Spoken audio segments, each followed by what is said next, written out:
music. He's like love, love, love, and music. La la la, love, love, love, love, love, love, and music.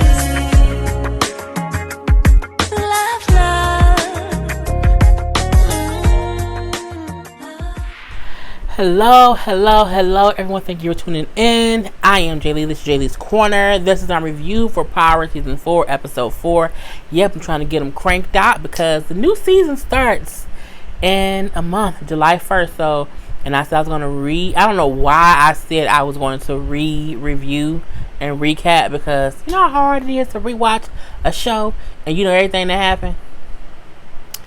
Anyway, this particular episode, you know, we pick up with Ghost in the prison still, of course, as we know, and he working out in the gym, minding his own business. And here comes Charlie Murphy ass, always fucking with him, and he trying to, you know what I'm saying, hold him down on a little bar thing, trying to choke him out a little bit, let him know, you know, don't looking for the cameras don't work, you know what I'm saying. Last year, this other inmate was killed the same way, some kind of way. He some dumbbell dropped on him too, and Ghost, of course, can't do nothing because he's supposed to be this old innocent little club owner, and you know what I'm saying, he like, don't nobody care about you, nigga, and he kind of leaves them off. And Ghost like, this motherfucker, he just keeps getting on my damn nerve. It's just too much. I just don't know what to do about it or whatever. So we then see Ghost kind of meet up with Proctor and Silver, and they're basically asking him like, look, this gun that they found at the club, is it your gun? Do you have any kind of connection to this gun? Because we can't suppress this gun if it has any kind of connection to you. Because if we do and it comes back to being connected to you, we can't do nothing about it at that point. He like, look, it ain't my gun. I don't know where the gun came from. It ain't mad. And it's like, all right, well, we're going to try to suppress it. At this point in time, Proctor like, you know, I need you to be honest with Silver. He like, look, man, look, I trust you. You my lawyer. I trust you. I already trust him. And you should, because we know Silver. So we do see how John is basically upset with Angela because he found out that she offered him a deal. Basically, the deal when she told him, like, if you, confess, we will lessen your charges, not take your wife to jail, not put your kids in the system. And he like, what if I didn't honor that deal? Like, why would you go have my back and do that? So, like, basically, don't do that shit no more. Like, sit your ass down and be quiet. You're lucky that you're back on the case. We see that whole thing. We also see Julio being less and less of a boss and less of a distro. Because Cristobal comes through late again as usual. And he complained about, I had to go visit my homie Tommy ran his legs over. You know what I'm saying? Tommy on some bullshit. Like, why would he do that? And then Julio like, I'll talk to Tommy.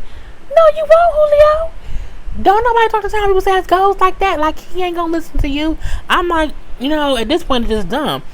Chris felt like, I'm saying, if Tommy don't trust you to do your job, like, why should I even try to respect you? Meaning, you handled the situation supposedly. So for him to come back and do something to my man, he didn't like how you did something. So, I'm saying, that means he don't respect you.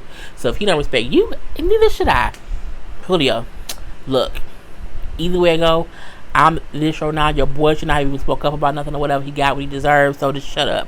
And he like, look, bro, you think this because he made you this show that earned you some respect, and that ain't true. Like, you have to earn respect. You don't just get it because you're distro now or whatever. And I'm like, again, Cristobal don't care about nobody but himself, and he not respecting Tommy or Julio. But Julio also is not trying to get respect either. So when Julio go and kind of try and check Tommy, like, why did you do that? I had it handled or whatever.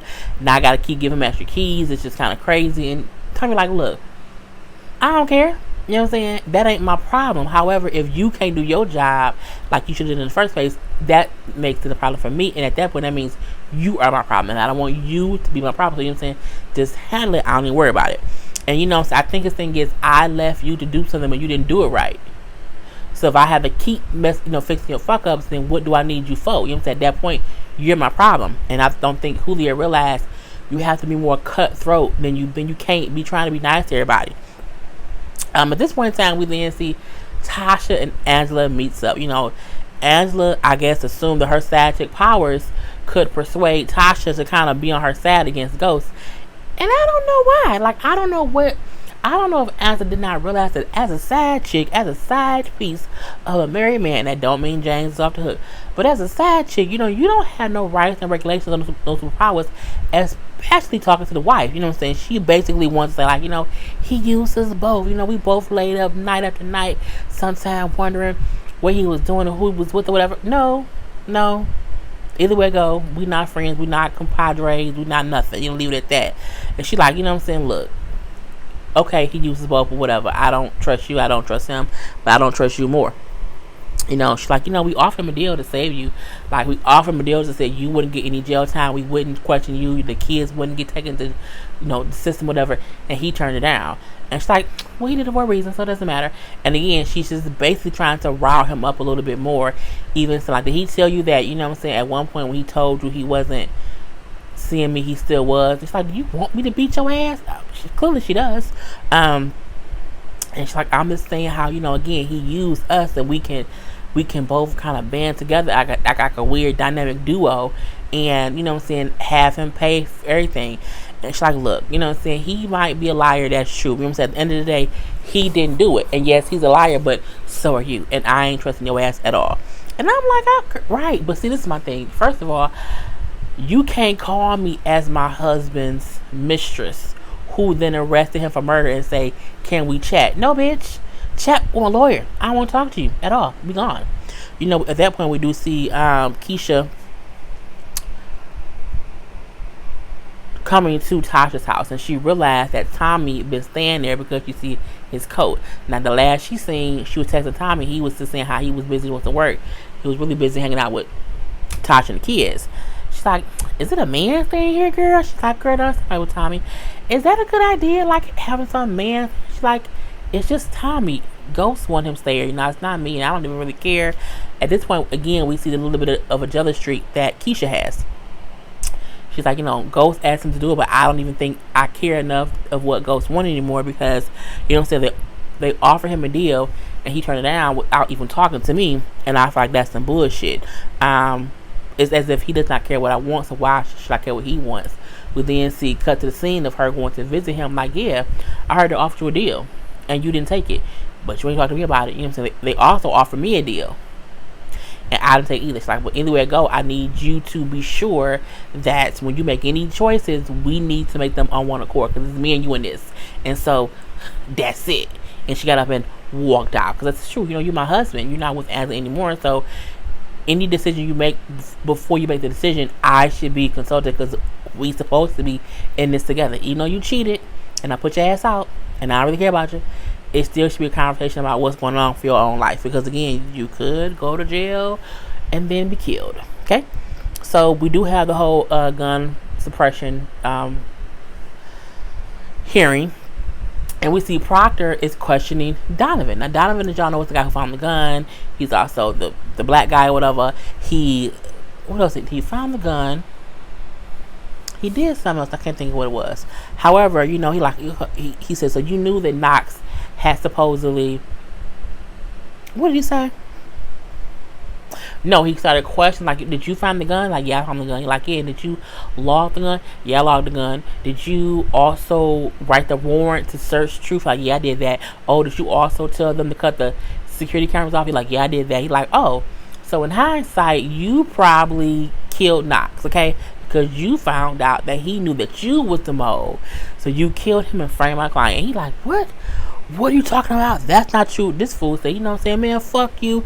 I risk my life daily, motherfucker. I said that. And the judge like, agent, because he going off. You know what I'm saying? I risk my life daily, motherfucker.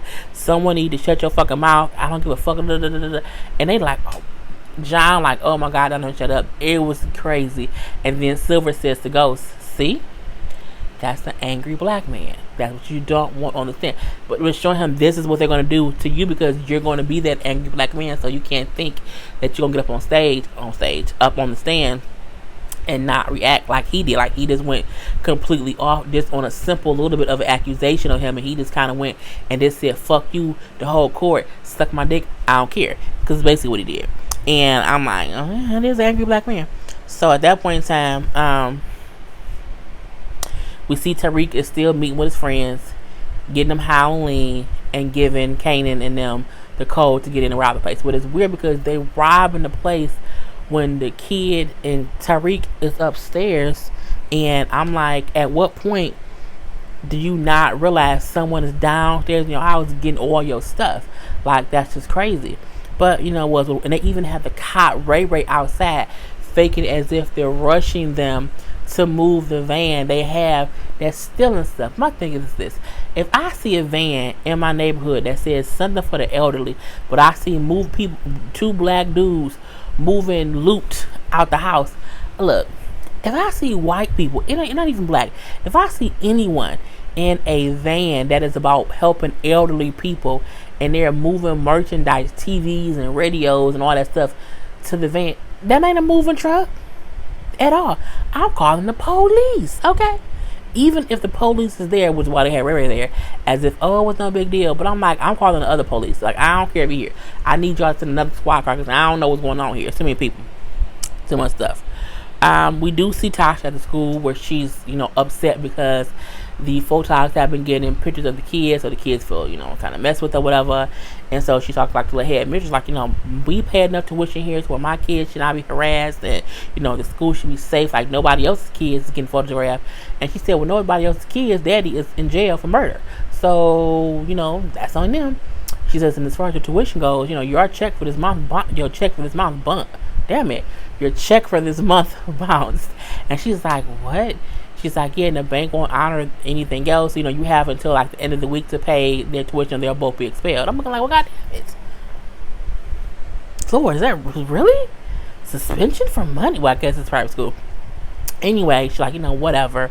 And so she like, what the hell going on? We then see Keisha shot being shut down by the FBI. We then see Truth being shut down by the FBI. And it's Keith like, what the fuck is going on here? Dre, of course, is calling either Tommy or Julio. I can't think which one they call. I think he called Julio, saying like it's the issue, like the club getting shut down. It's kind of crazy. My thing would have been the club being shut down by the FBI. Hopefully they don't go in the club and find the drugs is in it. Okay, that's what I would have thinking about. So,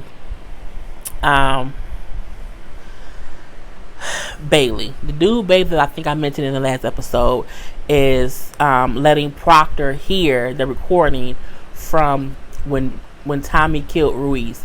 So when Tommy killed Ruiz, it was him talking to Ruiz initially, like, about the whole Lobo's killing, saying how that was Ghost's thing or whatever. And then we hear Tommy killing Ruiz. So Proctor did not know that was off on the tape. I don't think Proctor knew that Tommy killed Ruiz. I can't remember. And as he's listening to it, here comes Tommy out the shadow because they was at Proctor's apartment. And Tommy told Proctor, I'm going to be here to listen, see what's going on. But again, they didn't know about the second part of the recording. I think that Tommy knew because he knew he killed Ruiz, so it was what it was. So he, of course, kills Bailey. And Bailey like, what the fuck? Now he's dead.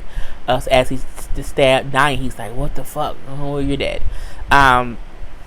Proctor, of course, is freaking out. Like, why would you do that? It's like, I had to make sure that you can't let Ghost flip on me because now at this point in time, we all implicated. I killed Ruiz, and we both killed Lobos, but this dude was killed in your house. So at the end of the day, you're not an accomplice because guess what I need you to do? I need you to get rid of the body. He like, oh my God. He like, fine, I'll get rid of the body.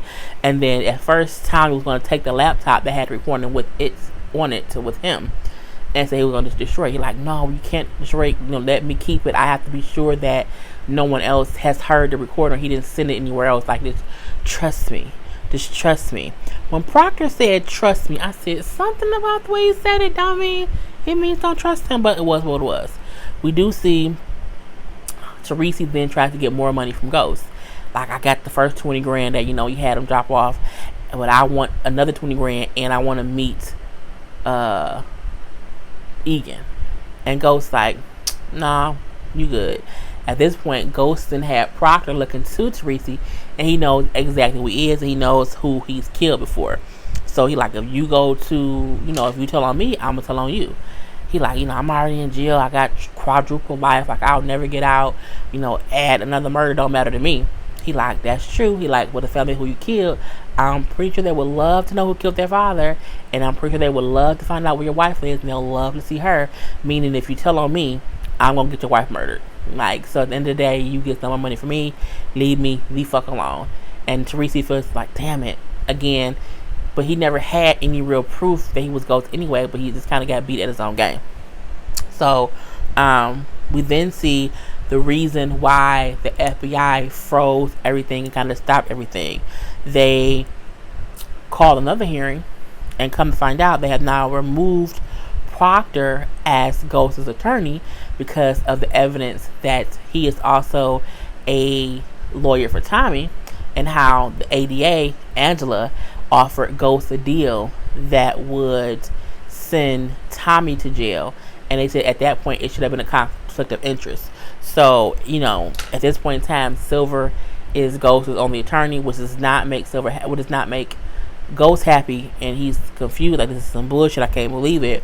At that point, Proctor pissed off because he's like, I'm gonna basically be disbarred because some bullshit that you kind of made up, as if I purposely had 2 clients and I was working with Ghost, but I was trying to help Egan, and that wasn't what it was. Like, and you're so fucking stupid, you're so dumb, I told him to leave you alone, you got to be thrown off this case, and what's worse is he did all this shit for you and you don't even get it, you know what I'm saying? It's not his gun, Angela, it's not his gun, so if that's not his gun, what else does that say about your case? And at first, like, whatever, he did it, he did it, you're drunk, get out of here. And he walks away drunkenly saying, it's not his gun, it's not his gun. And so we then see Angela, like, asked to see the footage from James's office, from this is the office period.